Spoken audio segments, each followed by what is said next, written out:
All right, you've watched the first 6 episodes, which contained most of what I would consider essential to serve as a primer to somebody who is new to this space, new to investing, new to crypto.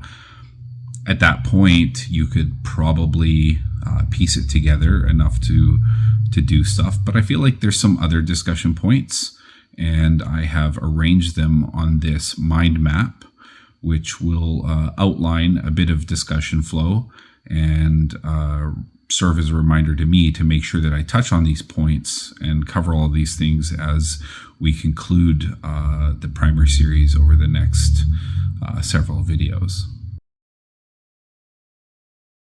Long story short, I don't have any credentials. I'm not a financial advisor. I didn't trade on Wall Street.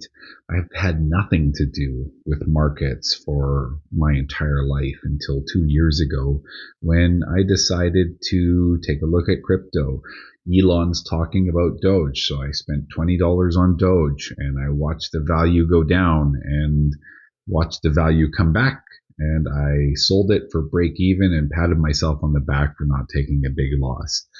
But it was a way for me to start learning and looking at stuff. And before too long, I had developed a strategy that was working for me and creating significant returns.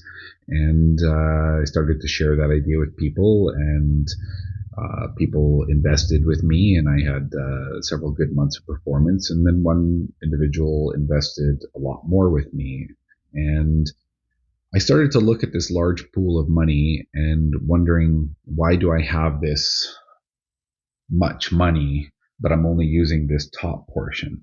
Because I, generally speaking, use a 2% risk per trade that I'm willing to lose at any given time. And that is reflexive to the amount of your total equity. So if you lose a bunch of trades, the amount that you risk each time is less. But if your equity grows, the amount that you're willing to risk each time grows. So in that way, if you have a winning strategy, it allows you to grow in a proportional manner. I was doing quite well. I started to examine what is this bottom of the equity pool for? Is it just for me to say that it's there, but I'm only operating with the froth on top? And I thought I should be doing something with this money at the bottom. And so I thought, well, instead of just having 2% risk per trade and finding a trade, why don't I have 10 trades open at a time, each one of them having 2%?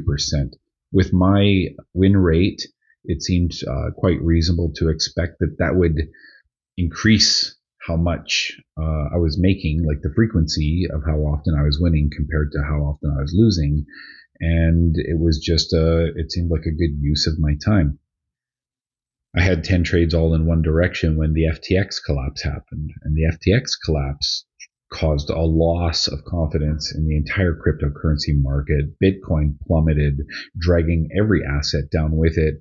And inside a matter of minutes, I just had this flood of notifications on my phone that all of my stop losses had been triggered. I suddenly had lost 20% of my equity right after basically having 10 times the investment put into it. And it was a massive blow to me and my confidence, and having to tell somebody that, yeah, you entrusted this money to me, but I just lost a whole bunch of it.